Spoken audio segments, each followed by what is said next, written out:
Uyg'ur tibobati o'ziga xos tibbiy ilm nazariyasi va davolash amaliyatiga ega bo'lib, u elimizning tibbiy ilm madaniyat xazinasida nihoyat muhim o'rin tutadi.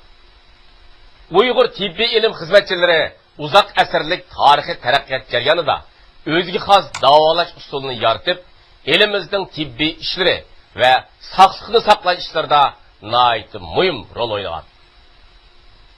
Şinjan Xalq Sayya Nashriyati davlat va avtonom rayonning zo'r kuch bilan qo'llashi, Uyg'ur tibbiy ilm mutaxassislari va olimlarining hardim taldim demasdan uzoq mazgillik tirish davomida Uyg'ur tibobati klassik asarlaridan iborat 12 tomlik bu asarni nashr qilib taqatdi.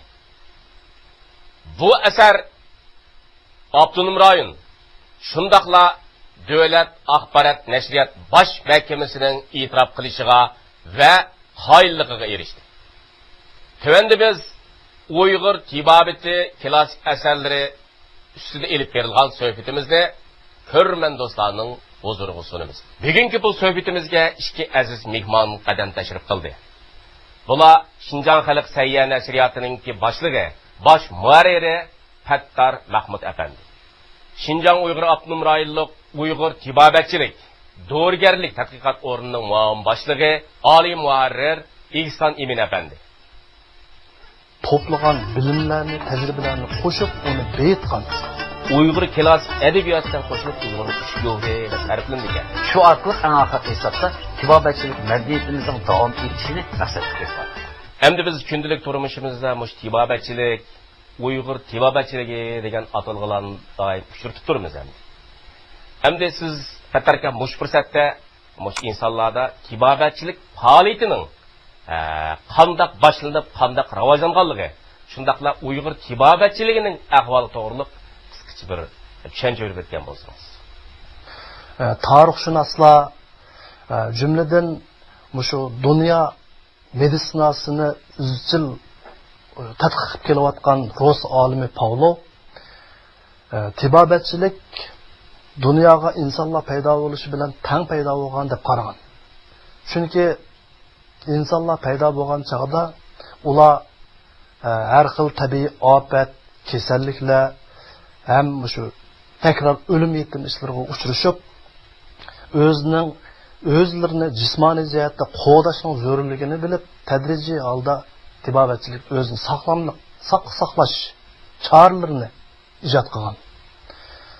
Bu haqda bizning marhum Uyg'ur olimimiz Abshukur Mamtinimmo Farabiyninki asarlarini tekshirish, tadqiq qilish asosida tibobatchilik faoliyati insonlar hasharotlarning chiqib olishini saqlanish uchun badallariga seg'izlarni surkib olishdan boshlangan degan o'tir qo'ygan.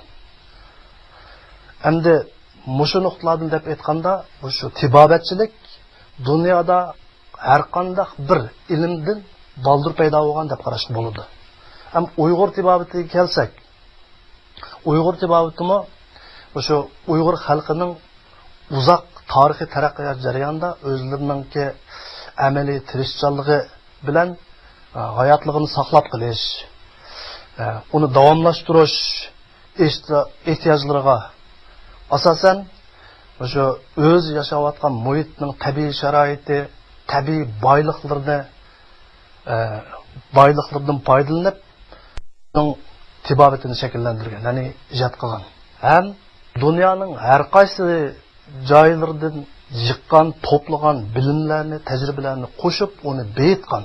Ham shundan qaraganda biz shu Uyg'ur tibobatchiligining mavjudligini Uyg'ur xalqining mavjudligi bilan xuddi qon bilan go'shtdek munosabat bo'lib kelgan deb qarasak bo'ladi. Demisam Uyg'ur tibobati Uyg'urlarningki klassik muzika bo'lgan o'yinshiki muqami, Uyg'ur klassik adabiyotdan qo'shilib Uyg'urning ushgo'ri deb ta'riflandi ekan.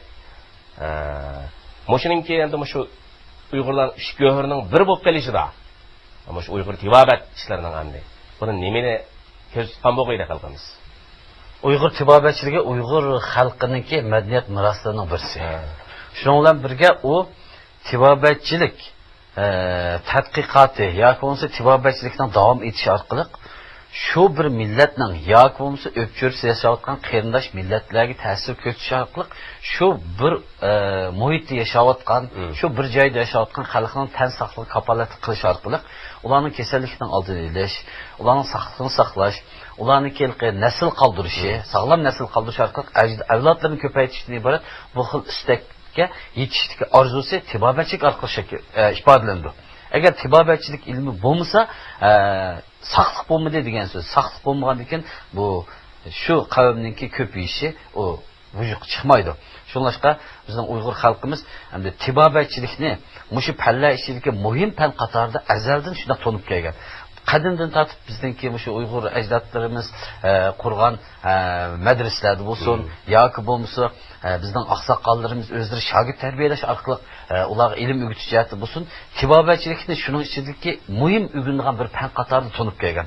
Buning moddiy asosi qayerda degan chog'da u shu Uyg'ur millatimizning tibobatchilikning bir madaniyat nuqtasida to'nish emas, uningdan boshqa yana madaniyatning texnik kengaygan qatlami sifatida avlodlarimizning ko'payishi, tarixni davom ettirish uchun bir muhim ko'rik kasb deb to'nig'ashqa, uning ahamiyatini to'nib yetkazishga tibobatchilik bergan ahamiyati zo'r bo'lgan va tibobatchilik fenining taraqqiyoti bizga yetib kelishga bir asos bo'lib qolgan. Unda qolganda Ihson afandim, siz mushu gazalimiz turgan 12 tomliq Uyg'ur tibobati klassik asarlari degan mush kitobningki bekitish xizmatiga mas'ulsiz.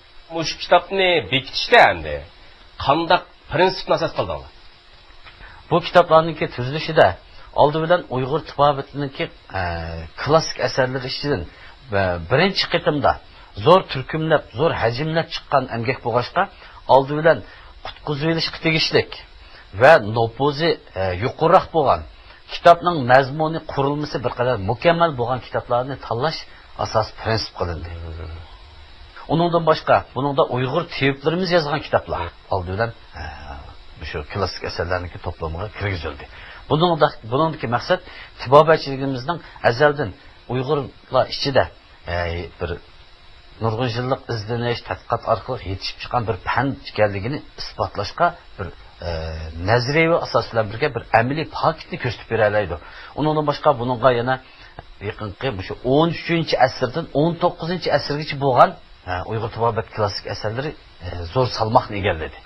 Bunda bo'lishga maqsad mushu jarayonda bizning tiboblarimizniki yozgan kitoblarning bizga yetib kelishi bir qadar ko'p bo'lgan. Ikkinchisi, bu kitoblarning ichida Chag'atay Uyg'urcha, Chag'ataycha yozilgan kitoblar asosli o'rinni egallaydi. Bu bizning tarix manbalaridan izlashimizda talab qilmagan asoslar Uyg'ur manbalaridan yoki Uyg'ur tiboblari yozgan kitob ekanligiga bevosita dalil isbot bo'la oladi. Bizning tarix manbalarimizda Uyg'ur tibobatchiligininki nurg'unlagan ideyalari, davolash usullarining ipak yo'li orqali boshqa qarindosh millatlarga o'tganligi, ularning tarafidan qabul qilinganligi. Shundaqla ularning bir qism munavvar bo'lgan davolash usullariniki, tajribalariniki bizning tibobatchiligimizni, ya'ni o'zimizning tibobatchiligini beyitishda ma'lum ta'sir ko'rsatganligi bu inkor bo'lmaydigan haqiqat. Shunlashqa biz mush asarlarning ichida, ya'ni mush atrofimizdagi tibobatchilik ahillarimiz foydalanib so'yib o'qigan bir qism kitoblarni kirgizishni to'g'ri. Shu Uyg'ur tibobat klassik asarlarini hozirgi zamon tilida nashr qilish xizmatida biz birisi Uyg'ur tibobat qadim asarlarini qutqizishni, ikkinchisi asarlarning asli ideyasiga varislik qilishni, uchinchisi mushu asarlarimizningki o'z vaqtida avlodlarimizning qo'liga tegishini, jamoatchilik bilan yuz ko'rishini, shu orqali eng oxirgi hisobda tibobatchilik maqsad qilib qo'ydik. Sizlar cho'qim nurg'un qiyinchiliklarga yo'liqinglar, bir xizmatlarni ishladinglar. Qo'g'dab turibsiz. Bizning tibobatchiligimizning bugun kun yetib kelishning moddiy asosi. Albatta kerak shunday bir 12 tomliq kitobning keyin nashr qilinib, ko'rman do'stlarningki va o'qirman do'stlarning qo'liga yetib kelishida az bo'lmagan ajr mehnatlar bo'lgan bo'ladi albatta. Undaqda Batarapandim endi mush 12 tomliq Uyg'ur tibobati klassik asarlari nomli yirik asarni nashr qilishda sizlar cho'qim nurg'un qiyinchiliklarga yo'liqdinglar, nurg'un xizmatlarni ishladinglar. Endi mushu nashr qilinish jarayonida yo'liqqan mush qiyinchiliklar va uni qanday hal qilganligingiz haqida ko'rman do'stlar bir narsa aytgan bo'lsangiz. Birinchisi mushu asarlarni to'plash va saqlash.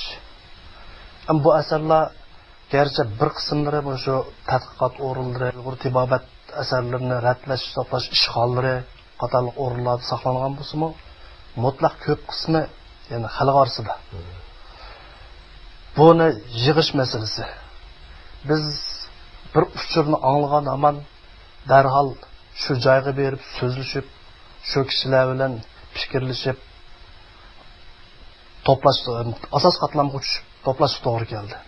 To'plagandan keyin saqlash masalasi. Endi bizning shu kishilarimiz agar saqlagan bo'lsa-mu, uni qimmatli bir mulk qatori saqlagan bo'lsa-mu, saqlash usullariga diqqat qilgan. Tutilgan, tuchilgan, chirigan ahvollar bo'lgan. Yana bir tarafi uni yutib ketishdan saqlanish to'g'ri keldi. Bu chunki kishilarning qo'lida faqat bir nusxa qo'l yozma bo'lg'achqa yo ikki nusxa bo'ladi ekan. Yutib ketsa, bu manbalarimiz yo'qaydi. Biz qilmoqchi bo'lgan maqsadga yetolmaymiz. Ayrim bir yerda ishxona ajratib odam ko'p kirib chiqmaydigan. Faqat shu tahrir mutaxassislarimiz qatnashadigan. Shular kirib chiqadigan, boshqa odam kirib chiqmaydigan. Mushundaq tadbirlar bilan qo'g'dab turib ishildik. Yana bir nuqtadan bu tarjima masalasi. Hozir bu shu topgan bizning asarlarimiz arabcha, farscha, chag'atay tili, chag'atay uyg'ur tili, farscha, urdu tili qatorliq tillar yozib qoldirilgan ekan. Hozir endi hamma shu til biladigan, ham kasb biladigan odamlar ko'p emas. Bundaq tarjimonlar qo'shinim yo'q ekan. Dastlab qadamda bir 10 necha odam tepib kelib tarjimaga soldik. Mushularning ichida faqat 3 odamniki tarjimasi bizning nashr o'lchimiga yetadigan deb qarab shu 3 odamni ishlatdik. Bu bizniki shu nashrdan chiqish sur'atimizga cho'ng ta'sir ko'rsatdi. Hamda yana bir 3-chi masala deb kelsak, buning qandaqdir bir qadimiylik, atalg'ular masalasi va jumlan ifodalash uslublari hozir o'xshamaydi. O'xshamaydi ekan hozir bizning hozirgi zamon Uyg'ur tiliga. Buni o'lchamlashtirib bizniki shu hamma odam ko'rib tushuna oladigan holatga yetkazish masalasi. Hozirgi zamon Uyg'ur tiliga holatga yetkazish. Bu jihatdan nurg'un qiyinchiliklarga uchirdik. Dastlabda tarjim qilg'izib akagan asarlarimizni tahrirlarga o'rinlashtirganda 3 oygacha hech qanday ish qilmadik. Oxiri ikkinchi qatim yana bir turkum mutaxassislarni yig'ib keldik. Ikkinchi qatimda 7 odamni olib kelib, bir tahrir bilan bir mutaxassisni birlashtirib o'tag'izib, ham a tarjimani a mutaxassislar ko'sul tushunadi ekan. Lekin biz tushunamidik. Mundaq degan emasmi? Ma degan andaq degan tahrirlar o'tirib, andaq shu gapni deb beraman boshqa yozay. Deb o'tirib, xuddi boshqadan tarjima qilgandek yozib maqdik. Atalg'ularni birlik keltirish. Buni qadimiy atalg'ular ko'rildi. Hozir ham shu chaqlarda besilib qolgan, uzilib qolgan o atalg'ular surilib kelmaganda hozirgi zamonga. Bu shunday jihatlarda yana biz mutaxassislarni taklif qilib, dars o'tkazish yoki bir yerga jam qilib, bu shu atalg'ularni birlik keltirib, qayta ratlab chiqib, tahrir shu mutaxassislarımizga, karakterlarimizga taqib berib, bundaq ishildik. Bumi bizning shu nashrdan chiqarish sur'atimizga ta'sir ko'rsatdi. Endi yana bir nuqta, shu kitobning o'zining ko'rinishini, nashrdan chiqqan tuplangan nusxasini qadimiylikni saqlash. O'yda buni hatto qog'oz ishlatish jihatlari bu. Shu qadimiylikni saqlashni o'ylab, biz bu qog'ozlar ustida muqovlaylash ustida ko'p izlandik. Izlanib, loyilab chiqqan narsamiz hamda shu holat keltirish uchun ranglik qilish to'g'ri keldi. Bundaq bo'lgan ekan, buning tanlarga eshib ketdi. Tanlarga eshib ketgandek bizning hozirgi iqtisodiy kuchimiz kuchilishib bo'lmaydi. Garchi hamda buni hamda davlat shu davlat fondidan 1.200.000 ta'minladi. Buning chiqimi shu bir qismi bo'ldi. Buni oxiri Şinjandagi shu bosma zavodlari niki basi bilan ishchilarni selishtirib biz 3 joyga berib, masalan Shanxay, Beijing qatorliq joylarga berib, zavodlar bilan so'zlashib, shu besish jarayondimi nurg'un jarayonlar ketdi. Eng oxirida Beijingda bostirdik. Beyjinni bastırgan, birinci Türk'ün bastırgan vaxtımızda 4 adam berip şəhədə yetip zavodda. Yetip durup şunu süpetlik kapalatlık kılış üçün. Mükemmel, süpetlik çıkışıga kapalatlık kılın oldu. Ondaqda İhsan efendim siz şu Uyghur tibabatçilik, doğrugerlik tadqiqat o'rnida ishlayotganligini ayt uzun yil o'tdi. Mush jarayonda siz şu Uyghur tibabati klassik asarlarini tadqiq qilish, taraqqiy qildirishning zarurligini qaysi nuqtalarni his qildingiz? Navbatdagi tadqiqotning cho'nqilishiga ergishib, biz shuni cho'nqir his qildikki, Uyg'ur tibobatchi qadim asarlarning tadqiqoti, asarning ichida so'zlanayotgan mazmunning tadqiqoti. Ya'ni shu asarninki bizga yetib kelishida o'ynayotgan madaniyatni davomlashtirish roli. Uningdan boshqa o'sha asarlarninki tuplanishi jihatdan bo'lsin, qog'oz jihatdan bo'lsin, har jihatdan bizga yetib kelgan bir moddiy boylik sifatidagi tadqiqoti. Uningdan boshqa yana mush qadim asarlarniki o'zini, mush asarning o'zini qanday saqlab qo'g'dash tadqiqoti qatorliq nurg'unlagan doiralarga yetildi. Uning mazmunini nima uchun tadqiq qilamiz? O mazmunning tadqiqoti bizning tibobatchiligimizning bugungi kuniga yetib kelishining moddiy asosi. Shuning bilan birga yana hozirgi tibobatchilik davolash ishlarimizdagi davolash usullarimizni o'lchamlashtirish. Masalan, bu o'lchamlashtirish degan chog'da Uyg'ur tibobatchiligida kasallikni zot qanday davolaydi? Uning uchun qanday diagnoz qo'ydi kasallikka? O bemorning mizojini qanday ayiradi?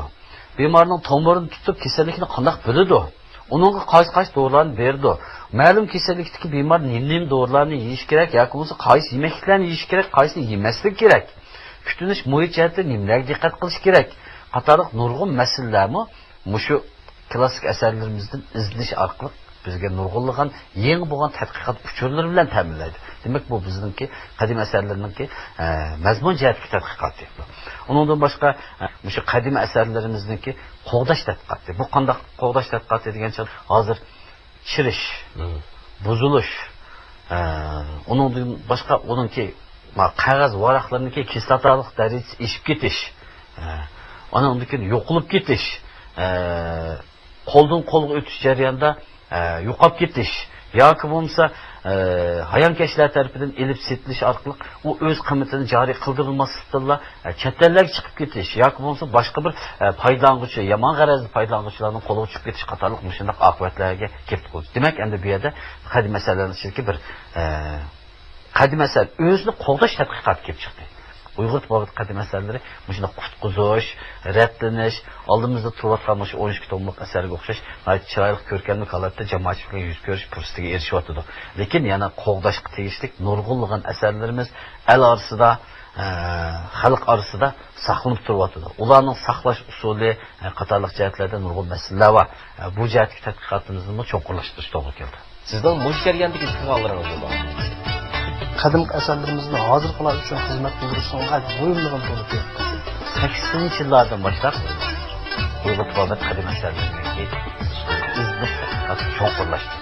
Atrofda endi shu 12 tomlik Uyg'ur tibobat klassik asarlari degan mush zo'r hajmli kichik asarni nashr qilish ishiga siz bevosita ishtirok qilibsiz. Sizning mush jarayondagi istiqbollaringiz nima bo'ldi? Qadimiy asarlarning asl nusxasini ko'rgan chog'imda o'sha ajdodlarimizniki o'z bilimlarini keyingilarga yetkazish uchun qilgan ajrlaridan so'yindim.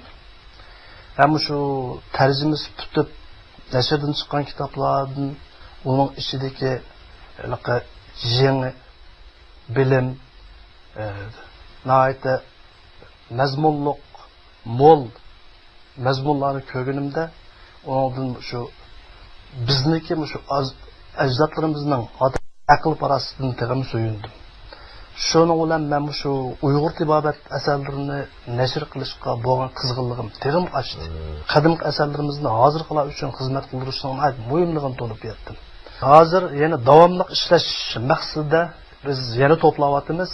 Hozir qo'limizda o'sha qadim asarlardan yana 60 ta chiqalyapti. Bir qismini tarjimasini ishlatib bo'ldik. Tahrirlik xizmatlarini ishlayapmiz. Yana bir qismini davomli tarjima qildiryapmiz. Biz ham mushu jarayonda men yana mushu asarlarimizni mushu o'zimizdan cheklanib qolmay, xanzu tili, ingliz tili, hatto undan boshqa tillarga tarjima qilib, dunyoga tuntish insonlar uchun butun insonlar uchun xizmat qildirishning nihoyat zarurligini his qildim. Atarkanda mush kitobni tuzish davomida, nashr qilish davomida asli qo'lyozmasini rasmga tortib, shuning bir qismlarini shu kitobga kirgizib qo'yishni o'ylashmidingmi? O'ylashdik. Biz ma birinchi qadamda nashrdan chiqarganimiz faqatla shu asarniki tarjima nusxasilar.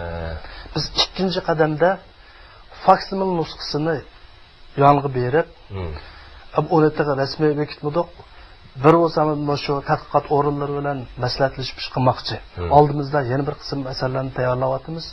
Bir batga asl nusxa, bir batga tarjima nusxasini berish. Yoki bo'lmasa 20 butunlay shu tarjima nusxasi, 20 asl nusxasi. Bu shakllarni tayyor bekitmadik. Biz yaqinda shu narsani rasmiy bekitgandan keyin biz davomli shu shaklda yana chiqaramiz. Demak, bu ishni qilishlar. Orasiga asl nusxasi qistirindi degan kirgizilgan gap.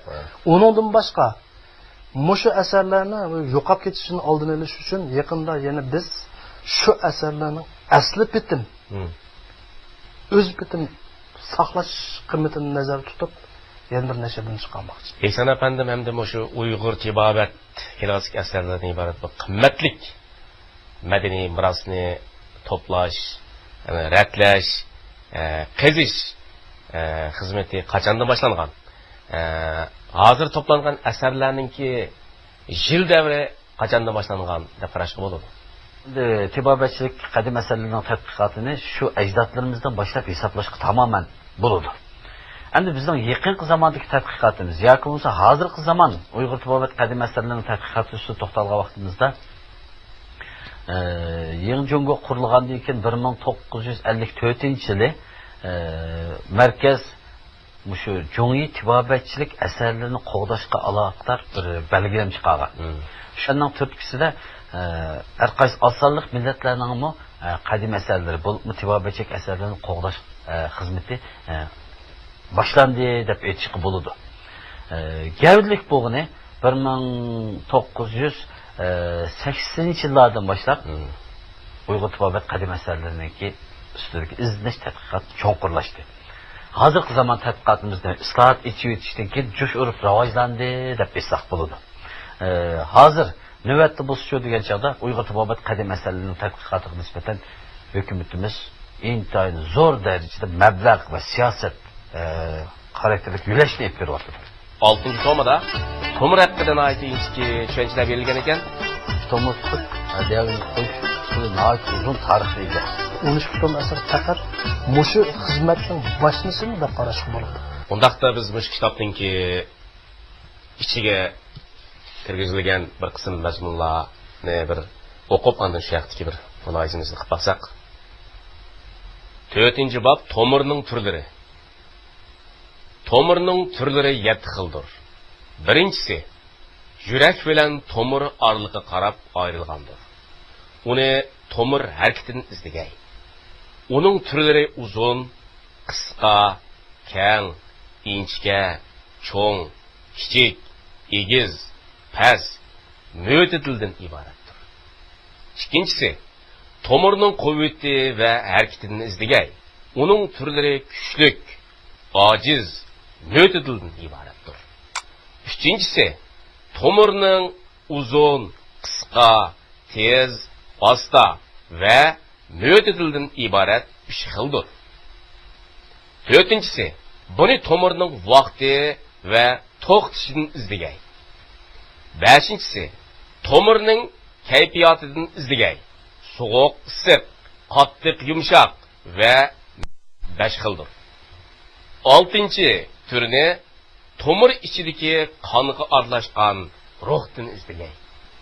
Uning turlari to'shuq, bo'sh va mo'tadildan iborat 3 xildir.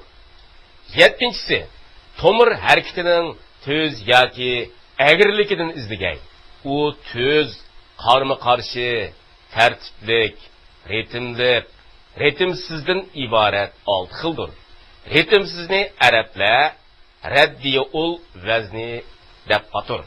Demak, endi shu Uyg'ur tibobati klassik asarlarining 6-tomida tomir haqidan aytishki tushunchalar berilgan ekan.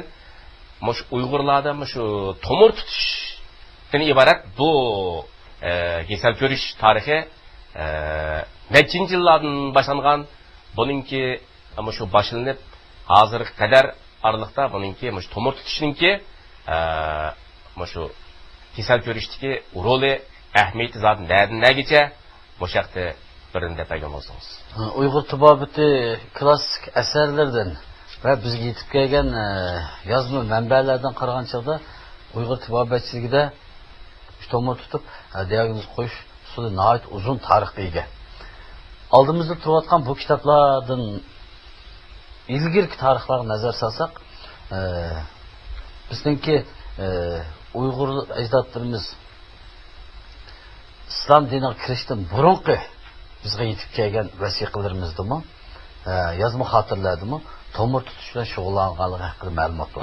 Demak, bu tomir tutish bizning hozirgi qo'limizga yetib kelgan klassik asarlardan necha yuz yil, hatto necha ming yil burun boshlangan deb aytishga bo'ldi. Tomir tutish Uyg'ur tibobatchiligidagi kasallik davolashdagi nihoyatda bir muhim vositalarning birisi.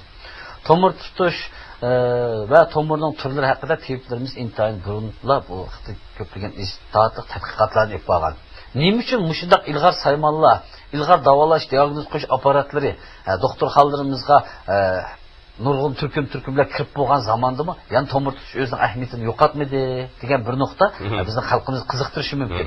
Bu yerdagi asos nima degan chog'da tibobatchiligimiz bemorlarningki yoki biz kasallanguvchining mizojini ayirib turib kasal davolaydigan tibobatchilik. Ya'ni bunday aytgan chog'da bu bir tajriba tibobatchiligi. Hargizmi tajribaxon tibobatchiligi emas. Bu necha ming yilda yoki kasalliklar ustida olib borgan davolash, tadqiqot ishlari, saqlash jihati olib borgan faoliyatlarningki yakuni. Bunday aytgan chog'da bir mujassamlashgan bir xulosasi. Bu jarayonda tabiblarimiz yoki biz ajdodlarimiz tomir tutish orqali bemorning mizojini ayirgan, uningdagi qon tomirining so'qish ahvoli orqali uning badandagi quvvatning kuchli ojizligi, yurak ahvolining normalsizligi va shundan bilan birga tomir tutish orqali yana qo'lni teriga tekirish orqali shu bemorning terisining qiziq suvoqligi qatorliq ma'vu vositalik narsalarni bilvog'ili bo'ldi. Bu orqali bu bemorda qizishning bor yo'qligi, tomirning harakatining ishtik asliga orqali shu bemorning mizojini bildi. Endi buning nisbatan bir qilib yo'q. Bu ko'pligan uzun yillik tajribalar orqali shu tomirning egiz so'qiyotgan, past so'qiyotgan, kuchli so'qiyotgan, ojiz so'qiyotganligini his qilib bilish bu tibobatchilik bilan shug'ullangan tibobat ahliniki zehniga bog'liq ish, tajribasiga bog'liq ish. Xalq orasida usta tebgan deganlar ko'pincha tomir orqali shu bemorning mizojini aniq ayirg'ashga uning nisbatan bir xil ishinish, uning qo'lda davolanish orqali saqib ketishga bir ishonch tug'dirish mushkil vositadan kelib chiqqan. Undaqda ham shu Uyg'ur tibobati klassik asarlarining 12 tom qilib nashr qilinishi mushkildagi asarlarning nashr qilinish ahvoli ichida endi yuqori palla deb qarashga bo'lgan ahvolmi? Yo'q. Hozir shu Uyg'ur tibobat doğrugar tadqiqot o'rni maxsus shu qadimiy asarlarimizni tekshirib aniqlashga tushib aniqlagan ahvolda mo'ljarida 300 xildan 500 xilgacha kitob bo'lishi mumkin degan qiyosni qilgan. Bu 12 tom asar faqat mushu xizmatning boshlashini deb qarashga bo'ladi. Qadrli ko'rman do'stlar, Uyg'ur tibobati klassik asarlari haqida o'tkazgan suhbat programmamizning bugungi sondagi mazmunlari mush yerda oxirlashdi. Kelarki programmamizda Uyg'ur tibobati klassik asarlarining davolash amaliyotidagi rol haqida o'tkazgan suhbatimiz huzuringizda bo'ladi. Xayr, xo'sh, salomat bo'ling.